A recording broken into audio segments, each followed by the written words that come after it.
रोहतक के गुड़ ब्राह्मण विद्या प्रचारणी संस्थाएं कैंपस 3 पहरावर में 30 मई को प्रस्तावित राज्य स्तरीय भगवान परशुराम जन्मोत्सव के निमंत्रण के लिए हरियाणा सहकारिता पर्यटन मंत्री डॉक्टर अरविंद शर्मा कैथल ब्राह्मण धर्मशाला में पहुंचे।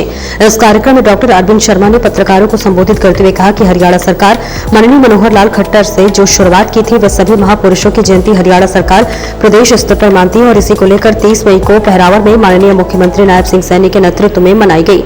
शर्मा ने कहा कि ये प्रदेश में एक बहुत बड़ा कार्यक्रम होगा। उन्होंने कहा कि हम सभी समाज के लोग सभी महापुरुषों की जयंती मिलजुल कर मनाएं।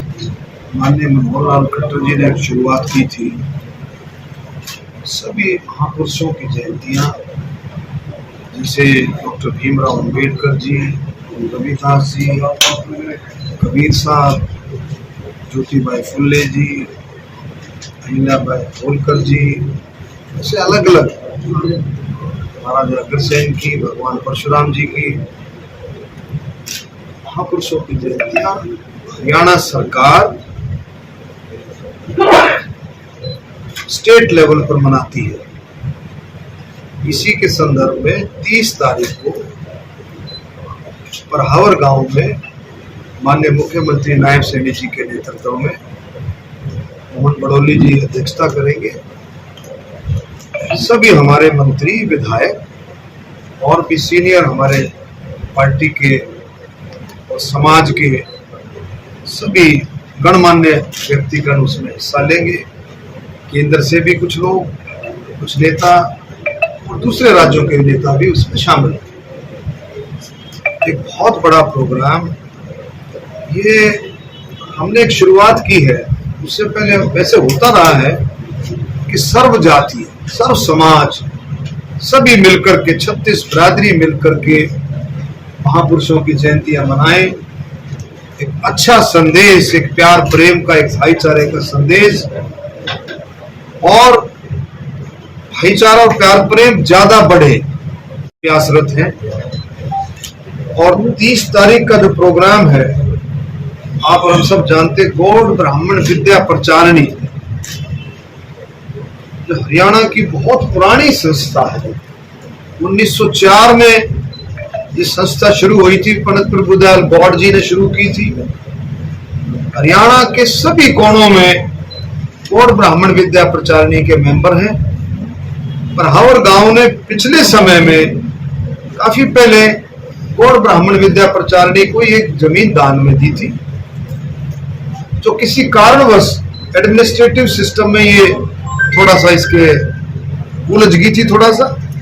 लेकिन माननीय मनोहर लाल खट्टर जी ने सारी चीजों को, सारी बाधाओं को दूर करते हुए 15.5 एकड़ जमीन गौड़ ब्राह्मण विद्या प्रचारणी को फिर से इसकी सारी लिखा पढ़ाई, सारे कागजात बने और इस बात को आगे बढ़ाया माननीय मुख्यमंत्री नायब सिंह सैनी जी। बहुत जबरदस्त तरीके से हमारा झज्जर है, रोहतक है, रेवाड़ी है, मुंगावा है, भिवानी है, जींद है, सोनीपत है, पानीपत है, करना, पूरा हरियाणा इसके साथ जुड़ा हुआ। एक बात और, हरियाणा के लेवल पर किसी भी तरह का समझौता देश की सिक्योरिटी के साथ, देश की सिक्योरिटी के साथ किसी भी तरह का समझौता नहीं हो सकता। कोई भी कितना बड़े से बड़ा हो, तो किसी को बख्शा नहीं जाएगा। सरकार लगातार लगी हुई है। रोहिंग्यास को भी जहां भी इतला मिलती है, सरकार लगी है। कहीं से भी जो भी जासूस पकड़े गए हैं उन पर सख्त कार्रवाई। देश के हित में ऐसा समय अब आया हुआ था, ऐसा समय भी चल रहा है कि देश के हित में हम काम करें, सब मिलकर के। कोई उस लाइन को ना छोड़े, किसी भी, कोई भी किसी भी तरह की बात आए, देश के हित की लाइन को ना छोड़े। देश के लिए समर्पण, देश के लिए भाव 140 करोड़ की जनता का जो है वो होना चाहिए, वो है हर जगह।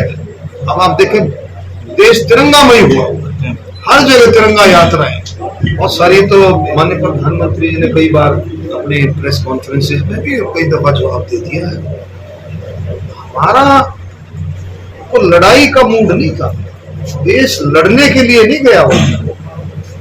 हमारी सेनाएं आतंकवाद और आतंकियों के मजा चखाने के लिए, उनको सबक सिखाने के लिए ये कार्यक्रम था। ये जो था ऑपरेशन सिंदूर, जिस तरह से पाकिस्तान ने 22 अप्रैल को जो घिनौनी हरकत की थी, उसका जवाब देने के लिए हमारी सेनाओं ने, थर्ड सेना, वायु सेना, नौसेना ने वो जवाब दिया। 9 टारगेट पर उन्होंने 9 स्थानों पर टारगेट किया, और जो हार्डकोर आतंकवादी थे, जो पुराने छिपे हुए आतंकवादी थे, उनको निशाना बना करके आपने देखा भी होगा।